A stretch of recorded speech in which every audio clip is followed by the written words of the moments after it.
people were looking to you to say something. Okay? I don't care. I listened to a lot of Radiohead when I was growing up. I don't personally give a shit whatever Tom York says, okay? I don't care if Tom York would come out and release a statement, but there are obviously plenty of people who look up to people like Tom York. And in that moment, shouldn't your conscience guide you? Shouldn't you look at what is happening, what is taking place, or the genocide that is unfolding, and say, my conscience is the reason why I'm making this statement?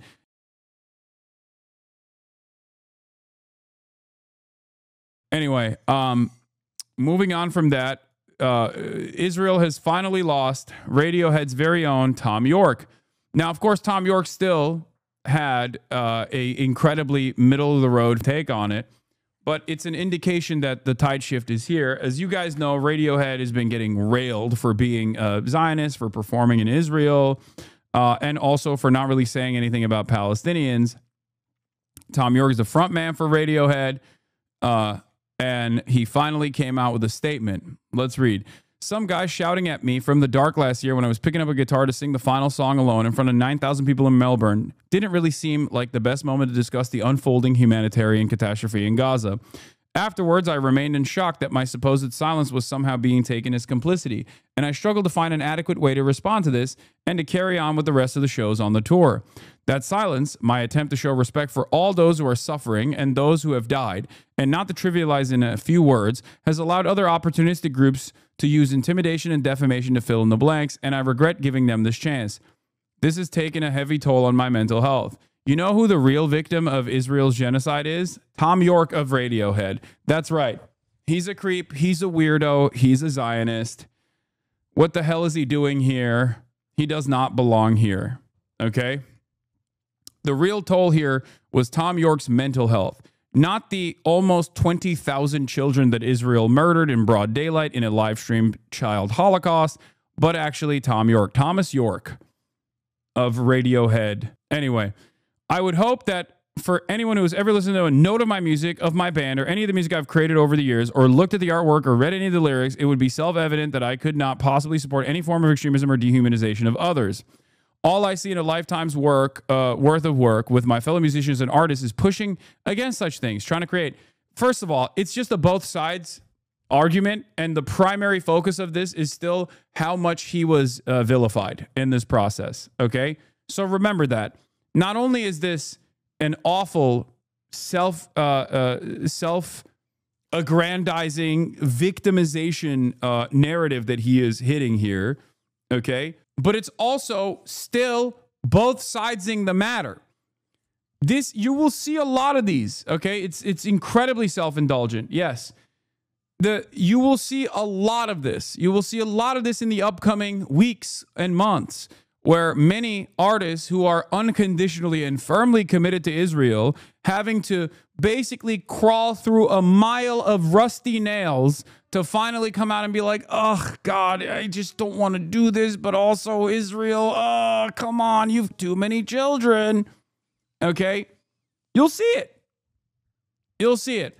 I actually posted in my Discord yesterday about this, ironically enough, before I even saw Tom York's tweet or statement, where I said something along the lines of, like, you will see a lot of, like, YouTubers who come out and make bold declarative statements about Israel being violent or whatever, now that they do not fear severe social and political and career repercussions for it.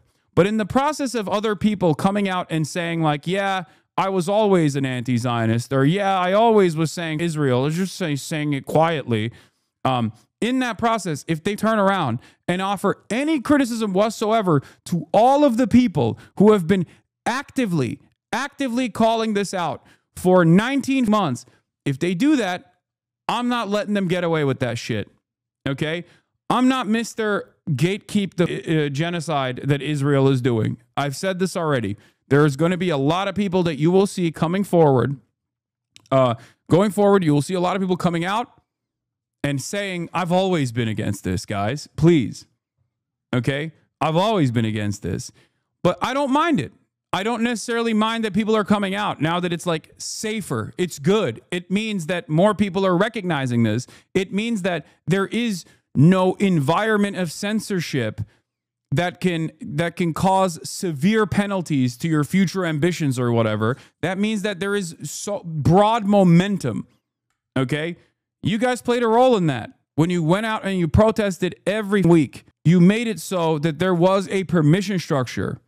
Okay? So now that it's happening, now that the tide is shifting, don't immediately push people away when they come to this conclusion. Don't immediately assume that they're being cynical, even though many of the people that are now coming out, only now coming out, are being cynical. They are cynically doing it, okay?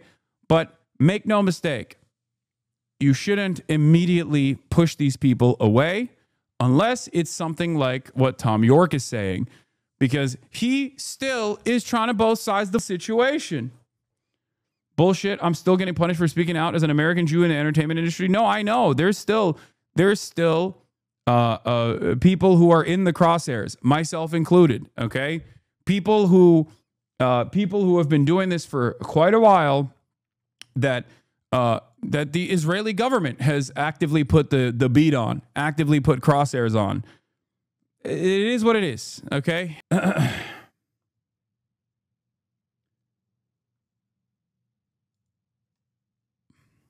Anyway, let's continue. All I see in a lifetime worth of work with my fellow musicians and artists is pushing against such things, trying to create work that goes beyond what it means to be controlled, coerced, threatened, to suffer, to be intimidated, and instead to encourage critical thinking beyond borders, the commonality of love and experience, and free creative expression. Sounds naff, but true. For others, let me fill in the blanks now so we're nice and clear. I think Netanyahu and his crew of extremists are totally out of control and need to be stopped, and that the international community should put all the pressure it can on them to cease. Their excuse of self-defense has long since worn thin and has been replaced by a transparent desire to take control of Gaza and the West Bank permanently. This is an interesting thing to state right now after 19 months of, live stream child Holocaust, especially considering that a day after October 7, they said they were fighting human animals, and that Israel had the right, nay, the responsibility to shut off food and water and electricity into the Gaza Strip to punish all of the entirety of the Palestinian population. They've never shied away from their exterminationist rhetoric. As a matter of fact, the only reason why people are now openly recognizing it is because it has become impossible to deny. Impossible to deny. I believe this ultra-nationalist administration has hidden itself behind a terrified and grieving people and used them to deflect any criticism, using that fear and grief to further their ultra-nationalist agenda with terrible consequences, as we see now the horrific blockade of aid to Gaza. While our lives tick along as normal, these endless thousands of innocent human souls are still being expelled from Earth for what? At the same time, the unquestioning Free Palestine refrain that surrounds us does not answer the simple question of why the hostages have still not been returned. For what possible reason? I don't know, man. Maybe because they're genociding everyone in the Gaza Strip, which includes the Israeli hostages. Perhaps that's part of it, don't you think? This is what I mean. There is no quarters for this kind of bullshit, especially this far out, okay? If you're going to come out and you're going to swing for the fences and try to basically reduce the impact of months and months of your silence and your refusal to recognize the humanity of Palestinians, you can't turn around and be like, why does Hamas still have the hostages? I don't know. Read an article, man. Read one singular article. You can read Haaretz if you want. They have basically laid it out for the past 19 months. Okay? They basically laid it out for the past 19 months. Only a couple days after October 7, Hamas came out and literally told the Israeli negotiators that they would release all the hostages as long as Israel did not enter the Gaza Strip. Israel said, off. Of course we're entering the Gaza Strip. 19 months of Israeli leadership saying over and over again, we don't give a fuck about the hostages. We don't care about the hostages. We don't want to do a ceasefire. We want to keep doing our exterminationist campaign. And you still have this like insane statement 19 months in where you're supposed to be like, oh, you guys finally bullied me into saying something. Are you happy now? Only to turn around and be like, why does Hamas still have the hostages? I don't know. At this point, maybe you should investigate that yourself. Why did Hamas choose the truly horrific acts of October 7th? The answer seems obvious, and I believe Hamas chooses to hide behind the suffering of its people in an equally cynical fashion to their own purposes. Ridiculous. I also think there is further an extremely important point to make. Like, if you ask this question, follow it up. Follow it up with like a little bit of reading. Hamas does not exist if Israel's occupation doesn't exist. It's that simple, okay? Palestinian emancipation has taken multiple forms throughout the 77-year occupation. Hamas is like the last formation of it, and its militancy and its targets have changed even throughout the limited timeline that Hamas has even existed.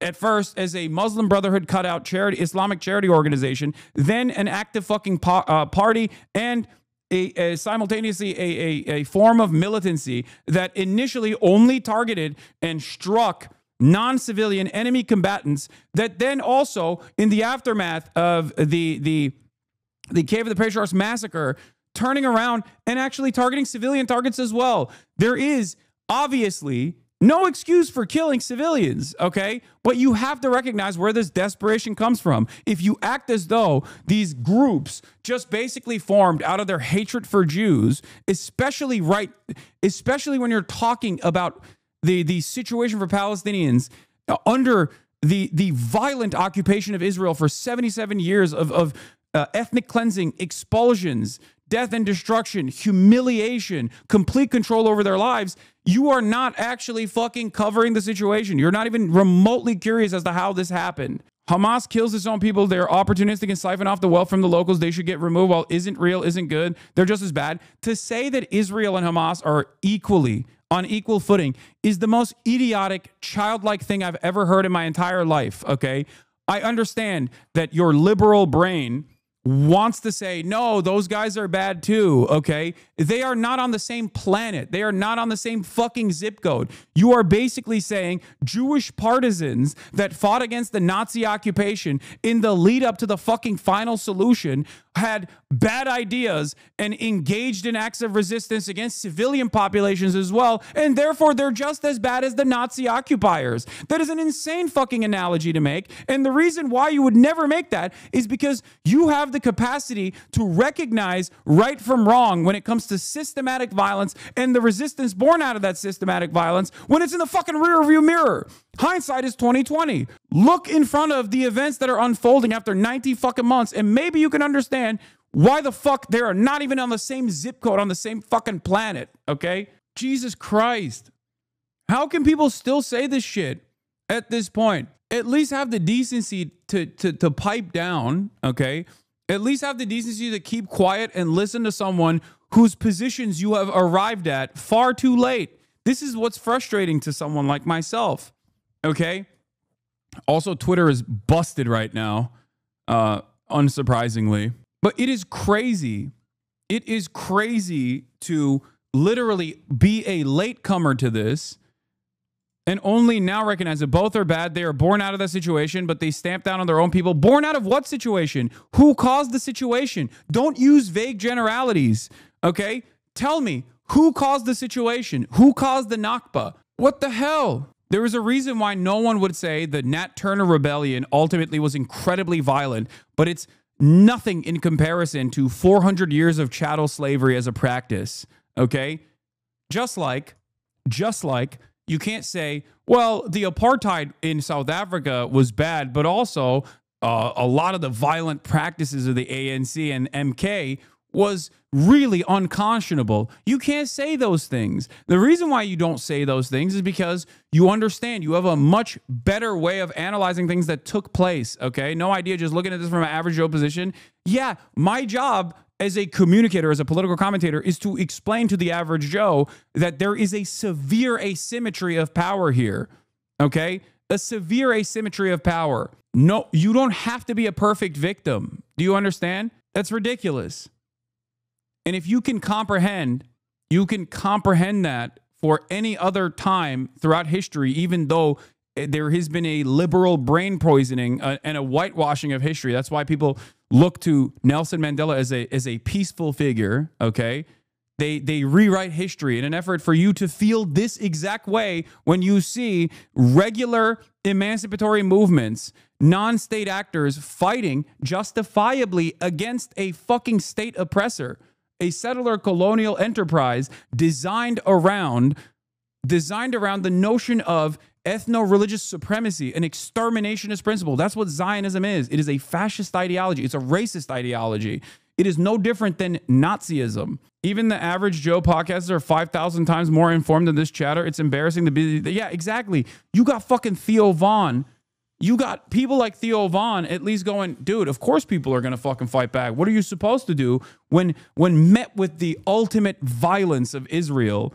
Okay, when they recognize, they have the capacity to recognize right from wrong, but a lot of people still maintain this position where it's like, oh, average Joes don't really understand it. Lips think Jewish partisans were good just because they were Jewish and not because they were fighting fascists. The phrase never again was made by Kahan specifically as an expression of ethnic chauvinism. No, never again's application was not supposed to be Kahanist. Never again's application was never supposed to be Kahanist. And many people don't even think of it from that Kahanist framework until post-October 7, where so many... No, that chatter is not wrong. That chatter is not wrong. That chatter is not wrong. That chatter is actually fucking correct. Okay? Most people do not hear never again and think, oh, this means never again just for Jews. That is the Kahanist interpretation of this statement. Okay? Yes. I wouldn't say Kahan made the phrase. I think he popularized it within a certain sect.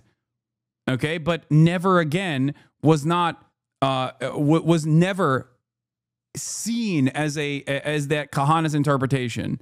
Okay, please don't say that. If you ask the average person what never again implies, no one would ever think of the Kahanist interpretation. Never again, just for Jews. Because that is what it is. For those of you who don't know, Mayor Kahan is a ultra right-wing, super racist, basically the Grand Wizard of the KKK, but for Jews, okay? A Jewish supremacist, ultra right-wing terrorist. That's who Mayor Kahan is. And this is not an exaggeration. I mean, he was branded a fucking terrorist by the Israeli government, okay? His follower, Baruch Goldstein, famously went into the fucking mosque in Jerusalem and shot and killed, did a heinous act of terror in occupied West Bank. He is a sociopath. He was a sociopath. Or not in Jerusalem, sorry, Hebron. I apologize. Okay? Like, he is such a terrorist. Mayor Kahan was such a fucking terrorist that the terrorist state of Israel considered him to be a terrorist. A Brooklyn native, of course. Just like Baruch Goldstein was also one of our own. Anyway, yeah, 29 dead, 125 wounded, including children. A counter-protester I met had a long-live Baruch Goldstein poster. Yeah, it's fucking freaks. A lot of people are able to basically mask their insanely extremist, insanely racist ideology, especially when it comes to Jewish supremacist thought, because most people don't know about these movements. Most people have not done any reading on even the history of Israel or the history of Palestine.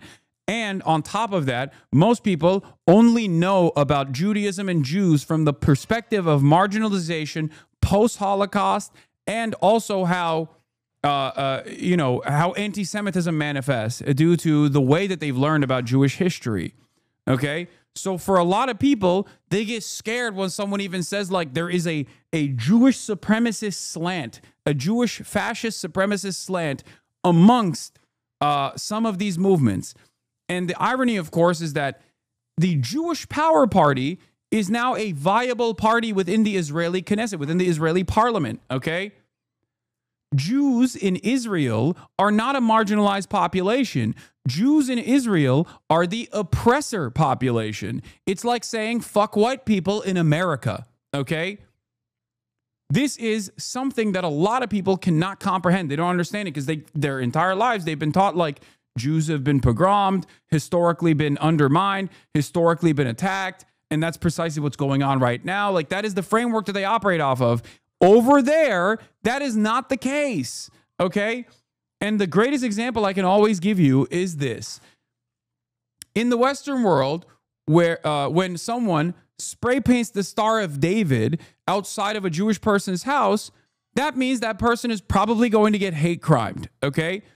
In Israel and in the West Bank, in occupied Palestinian territory, occupied illegally by the Israeli state, when they spray paint a Star of David outside of your house, that means Jewish settlers are going to come in and blow up your fucking house.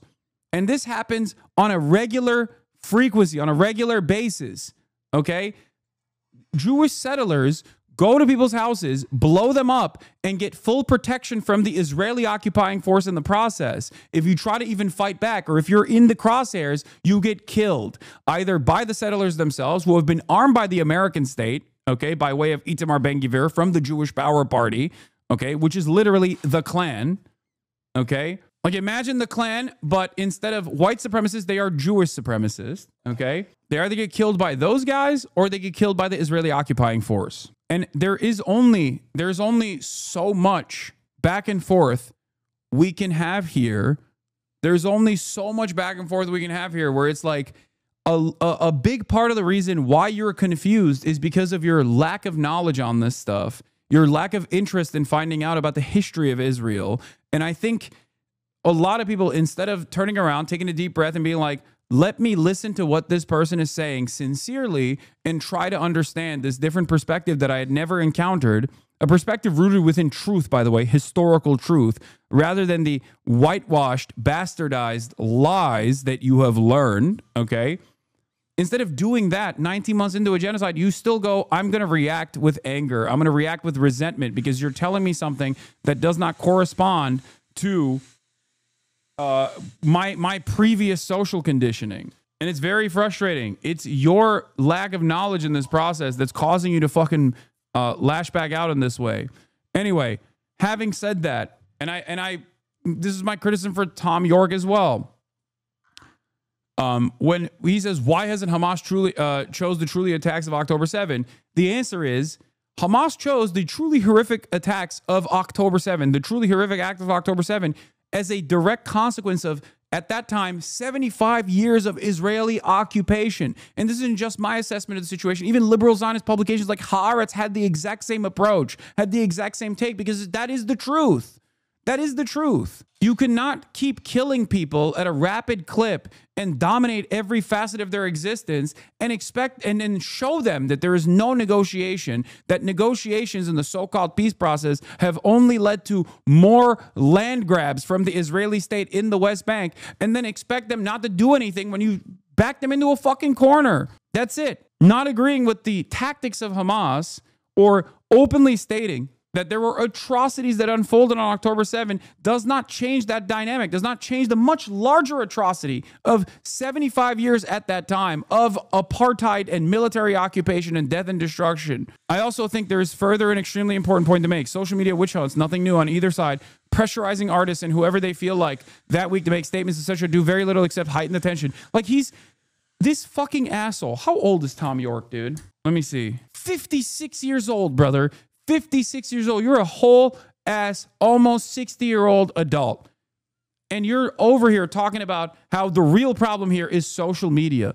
That is disgusting. I'm sorry that as a major artist who literally played in Israel, people were looking to you to say something. Okay? I don't care. I listened to a lot of Radiohead when I was growing up. I don't personally give a shit whatever Tom York says, okay? I don't care if Tom York would come out and release a statement, but there are obviously plenty of people who look up to people like Tom York. And in that moment, shouldn't your conscience guide you? Shouldn't you look at what is happening, what is taking place, or the genocide that is unfolding, and say, my conscience is the reason why I'm making this statement, and not talk about social media pressure? You're fucking 60 years old. You're a multimillionaire. Jesus fucking Christ. Get over yourself. This kind of deliberate polarization does not serve our fellow humans and perpetuates a constant us and them mentality. It destroys hope and maintains a sense of isolation, the very things that extremists use to maintain their position. We facilitate their hiding in plain sight if we assume that the extremists and the people they claim to represent are one and the same, indivisible. If our world is ever able to move on from these dark times and find peace, it will only be when we rediscover what we share in common. And the extremists are sent back to sit in the dark. Oh my God, what a fucking fence sitter. I sympathize completely with the desire to do something when we are witnessing such horrific suffering on our devices every day. It completely makes sense. But now I think it's a dangerous illusion to believe reposting or one or two line messages are meaningful, especially if it's to condemn your fellow human beings. They are unintended consequences. It is shouting from the darkness. It's not looking people in the eye when you speak. It's making dangerous assumptions. It's not a debate, and it is not critical thinking. Importantly, it is open to online manipulation of all kinds, both mechanistic and political. What is the alternative? I can't answer that easily. I do know in communities around the globe, this subject is now dangerously toxic and we are in uncharted waters. Dude, no one is holding your hand through this, okay? Like, it's not that hard. The only reason why it would be hard to make a fucking statement like this is only because you love Israel. That's it. And you still can't let it go. And there are plenty of people who do have this framework, by the way. Plenty of fucking people who are stupid ass boomers who just cannot let this concept go, that Israel is still like a good country, a moral nation, okay? There is a reason why when Radiohead played in Israel or when artists play in Israel, that is a controversial thing for many people way before October 7. Do you know why it is controversial? Because it's been an apartheid. It was an apartheid before October 7. October 7 happened because of the Israeli apartheid. That's it. There has never been a moment where Israel was a moral nation. I mean, there is no such thing as a moral nation anyway. Jesus Christ. I mean, states do an unimaginable amount of violence, but there are some kinds of violence, especially in the grand design post-World War II, where the type of repressive forces that come with the regular maintenance of an apartheid is seen a bridge too fucking far by the average person. That's it. Israel being a settler colonial occupation that maintains the notion of Jewish supremacist thought and runs on an exterminationist policy of all of the indigenous population of the land, the Palestinians, the non-Jewish population of the land. This is a fascist ideology, and it is no different than apartheid South Africa. If it's worse, if not worse. I mean, it is worse. And it's not my assessment that is worse. It's Archbishop Desmond Tutu's assessment that Israel is a worse version of apartheid than even South Africa. It's over. It's over. It's done. The violence is still unfolding. The famine is still unfolding. But Israel's days in terms of being like a normal country is done. It's over. Okay? Israel will never be able to recover from the reputational damage that it brought about itself because of the arrogance that it displayed on the global stage as it engaged in its ethnic cleansing campaign of Palestinians, an arrogance that was born not simply out of Jewish supremacist thought or whatever, even though that plays a role on it, okay?